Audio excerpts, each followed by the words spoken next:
Hello दोस्तों, मैं हूं गौरव कुमार और इस वीडियो में आपका स्वागत है। तो आज हम बात करेंगे एक डिज़ाइन स्टूडेंट का पोर्टफोलियो किस तरह का होना चाहिए और अगर हमें अपने पोर्टफोलियो को अच्छा और अट्रैक्टिव बनाना है जिससे कि एडमिशन मिलने के चांसेस बढ़ जाएं, तो उसके लिए हमें क्या क्या करना होगा। तो अब बिना समय बर्बाद करते हुए चलिए शुरू करते हैं। तो सबसे पहले हम ये समझते हैं कि हमें किसी डिज़ाइन कॉलेज में एडमिशन लेने के लिए पोर्टफोलियो बनाने की ज़रूरत क्यों पड़ती है। तो देखिए, सीधी सी बात है, अगर हमें डिज़ाइनर बनना है तो हमें अपने आप को खुद से डेवलप करना होता है, जैसे कि अपनी क्रिएटिविटी, स्केचिंग, ड्राइंग और अपनी क्रिएटिव थिंकिंग स्किल्स पर स्टार्टिंग से ही काम करना होता है। तो कुल मिलाकर एक पोर्टफोलियो कॉलेज वालों को ये बताता है कि इस स्टूडेंट ने अभी तक खुद को एक अच्छा डिज़ाइनर बनाने के लिए अपने ऊपर कितनी मेहनत करी है और अभी ये किस लेवल पर है और कितनी मेहनत इसे करने की ज़रूरत है। फिर उसके हिसाब से कॉलेज वाले डिसीज़न लेते हैं। जैसे कि अगर आपका पोर्टफोलियो सही है तो आपको एडमिशन दे देंगे और अगर उसमें कुछ कमी है तो एडमिशन के साथ में वो एक्स्ट्रा इम्प्रूवमेंट क्लासेस लगा देंगे। और अगर आपका पोर्टफोलियो एकदम अच्छा है, कोई भी कमी नहीं है, तो आपको स्कॉलरशिप भी मिल जाएगी।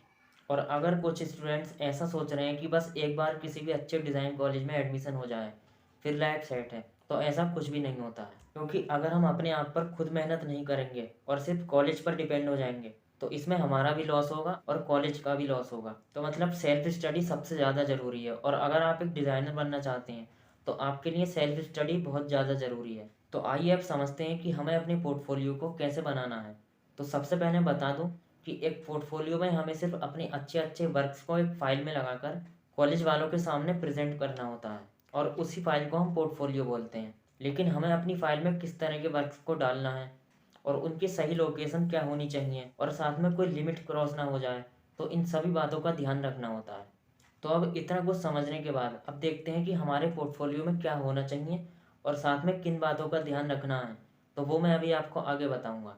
तो देखिए, अब एक एडमिशन पोर्टफोलियो में हमें इन 6 चीज़ों को ज़रूर दिखाना है, जिसमें कि पहला है हमारी ड्राइंग स्किल्स और दूसरा है हमारी कलरिंग स्किल्स।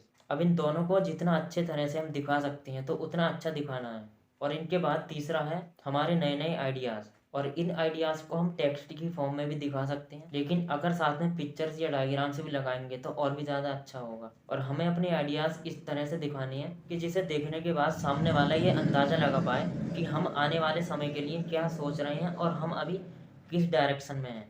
और ध्यान रखना है कि हमारे आइडियाज़ ऐसे होने चाहिए जिन्हें कि रियल लाइफ में बनाना पॉसिबल है, मतलब वो एक सपने की तरह ना हो।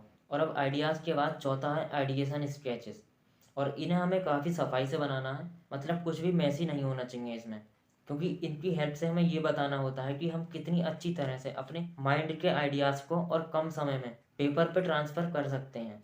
और जो भी उन्हें देखे तो वो आसानी से समझ जाए कि इन्हें ड्रॉ करते टाइम हम क्या सोच रहे थे और क्या इमेज हमारे माइंड में चल रही थी, और जब रियल में इसे ठीक से बनाएंगे तो वो कैसा दिखेगा।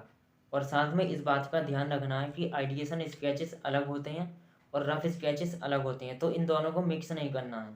अब इसके बाद पांचवा है डिज़ाइंस।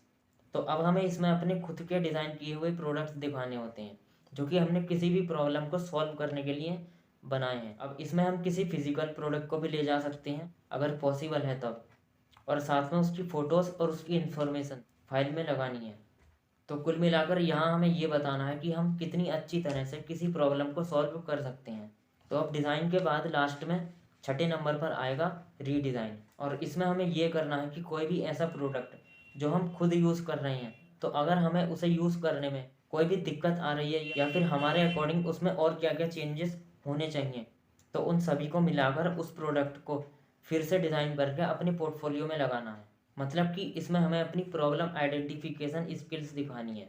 तो अब हमें इन सभी 6 चीज़ों को अपने पोर्टफोलियो में रखना है क्योंकि ये सबसे ज़्यादा ज़रूरी है। तो अब आइए कुछ उन ज़रूरी बातों को समझते हैं जिनका ध्यान हमें अपने पोर्टफोलियो में रखना है। तो सबसे पहले हमें ये देखना है कि जो भी हमने अपने पोर्टफोलियो में लगाया है तो उन सभी में एक फोकल पॉइंट ज़रूर होना चाहिए, जिससे कि उस पेज को देखने वाला ये कंफ्यूज नहीं होगा कि मैं इसे कहाँ से देखना शुरू करूँ। और साथ में अगर पेज पर डेकोरेशन करी है या फिर बॉर्डर वगैरह बनाई है तो उसे इस हिसाब से लगाना है जिससे कि वो दूसरी चीज़ों को डिस्टर्ब ना करे। और अब इसके बाद दूसरी चीज़ है कि हमारे पोर्टफोलियो में सब कुछ सीक्वेंस और रिदम में होना चाहिए, मतलब कुछ भी रेंडमली नहीं लगाना है। और साथ में हमें अपने पोर्टफोलियो में 15-16 से ज़्यादा पेजेस नहीं लगाने हैं, और जो चीज़ हर तरह से अच्छी है, परफेक्ट है, तो सिर्फ उसे ही अपने पोर्टफोलियो में लगाना है। और एक बात का सबसे ज़्यादा ध्यान रखना है हमें सिर्फ उन्हीं चीज़ों को अपने पोर्टफोलियो में लगाना है जो हमारे कोर्स से रिलेटेड है, और अगर कुछ भी अनरिलेटेड है तो उसे हमें इस तरह से दिखाना है या फिर इस तरह से लगाना है जिससे कि सामने वाला ये समझ जाए कि हम इस अनरिलेटेड टॉपिक को अपने कोर्स से किस तरह से कनेक्ट करना चाह रहे हैं। जैसे कि अगर हमें ऑटोमोबाइल डिज़ाइन करना है लेकिन हमारे पोर्टफोलियो में एक ड्राइंग फैशन डिज़ाइन से रिलेटेड है, तो उसमें हमें ये बताना है कि हमारी ये फैशन डिज़ाइन की नॉलेज ऑटोमोबाइल डिज़ाइन को पॉजिटिवली किस तरह से सपोर्ट कर सकती है। और साथ में ध्यान रखना है कि हमारे किसी भी वर्क में ओवर स्टाइलिंग हमें नहीं दिखानी है, मतलब सब कुछ बैलेंस होना चाहिए।